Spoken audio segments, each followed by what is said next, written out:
لا تنسوا الإعجاب بالفيديو والاشتراك في القناة تشجيعا لنا لنستمر في نشر المزيد إن شاء الله. السلام عليكم ورحمة الله وبركاته. أهلا ومرحبا بكم جميعا، يا رب تكونوا بأحسن صحة وبأحسن حال، ويسعد صباحكم أينما كنتم، وأهلا بكم من جديد والعاشرة صباحا بتوقيت القاهرة، وعلى المقيمين خارج البلاد مراعاة فروق التوقيت. في أول يوم أو في أول حلقة حابة أقدم خالص التعازي لضحايا قطار رمسيس، ويا رب يا رب يرحمهم ويبرد قلب أهلهم. طبعا القناة واقفة بقالها فترة كبيرة جدا، أحد أسباب الوقوف هو كان فترة حداد على الأرواح دي.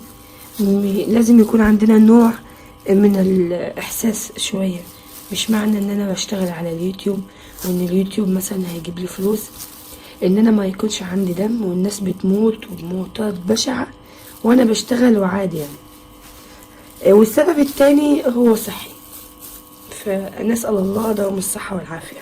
فحبيت أرجع لكم بحاجة مهمة جدا ومفيدة جدا جدا وموجودة ببلاش، يعني مش بحاجة. حبة دول ما يجوش ب2 جنيه. زي ما انتوا شايفين معانا ده نبات الزعتر. في ناس بتقول عليه زعتر، انا لسه جاوبت ليه لاني مجروحة. في ناس بتقول عليه زعتر بالزال، وفي ناس بتقول عليه زعتر، وفي ناس بتقول عليه زعتر بالسين والصاد وبالزال، يعني على حسب ما انتوا بتنطقوا مفيش اي مشكلة، هو في الاول وفي الاخر كله مسمى واحد. الزعتر اول حاجة احنا بنستخدمها ليه حاجة مهمة جدا، بتكون موجودة عند كتير مننا، هو السعال الديكي. السعال الديكي ده مشكلة كبيرة جدا ورخم، بيخلي الواحد بجد متضايق جدا جدا. السعال الديكي والتهابات الشعب الهوائية، بيعالج الربو، بيزيل البلغم، لانه بيساعد طبعا على خروج المخاط بهدوء كده من الشعبة، فبالتالي بينظف الصدر عندنا. لو شربنا منه المغلي طبعا كويس جدا. وفي اصلا في زيت زعتر، يعني في زيت زعتر عايزه اعمله معاكم، ده لو احنا دهناه على اي منطقه مصابه كمان بيتم عمليه الشفاء بامر الله. كمان الزعتر بيعمل على تقويه الجهاز المناعي وتقويه العضلات ومنع تصلب الشرايين. الناس طبعا اللي عندها تصلب في الشرايين في عضلات القلب، الزعتر كويس جدا جدا ليها.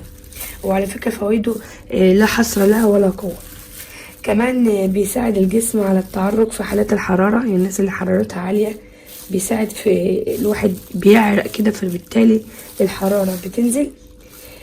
بيعالج التهابات الحلق والحنجرة، ده انا اللي عايزة اشربه الوقت مش انتوا. غير طبعا ان احنا بنستخدمه في الاكل، ده حاجة مفيش منها كلام.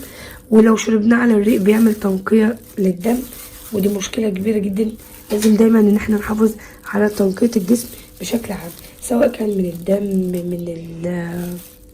من المعدة، كل حاجة احنا محتاجين ان احنا ننقيها.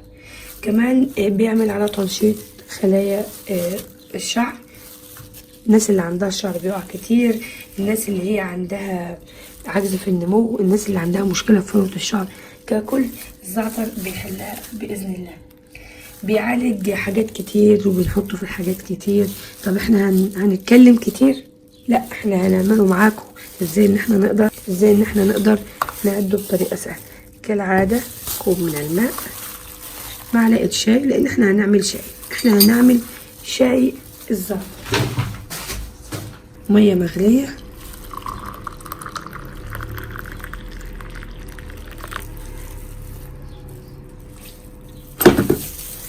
هنقلبه كويس.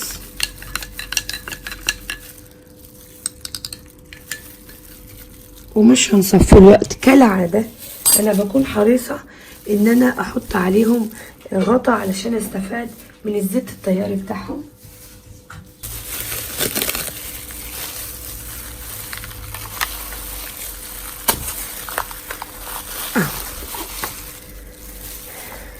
بدل بقى ما اروح واجي واقطع الفيديو والجو ده، لا، بتسيبيه 5 دقايق لما بيتفاعل مع نفسه، وبعد كده بتصفيه وبتحليه بعسل النحل. تمام، بتصفيه وبتحليه بعسل النحل، وبتقدري تشربيه جدا على ريق. تمام، وتقدري تشربيه في اي وقت في اليوم للتخلص من الامراض اللي انا ذكرتها. الزعتر جميل جدا جدا ومفيد جدا جدا، اتمنى ان يكون عندكم في البيت وان انتوا كمان تقدروا تستفادوا منه قدر المستطاع. يا رب اكون قدرت افيدكم ولو بجزء بسيط. لو بيعجبكم وصفاتي فيديوهاتي او اي حاجه بشكل عام، ما تنسونيش باللايك والشير والسبسكرايب. متابعينا الكرام، دمتم في حفظ الرحمن، والسلام عليكم ورحمه الله وبركاته.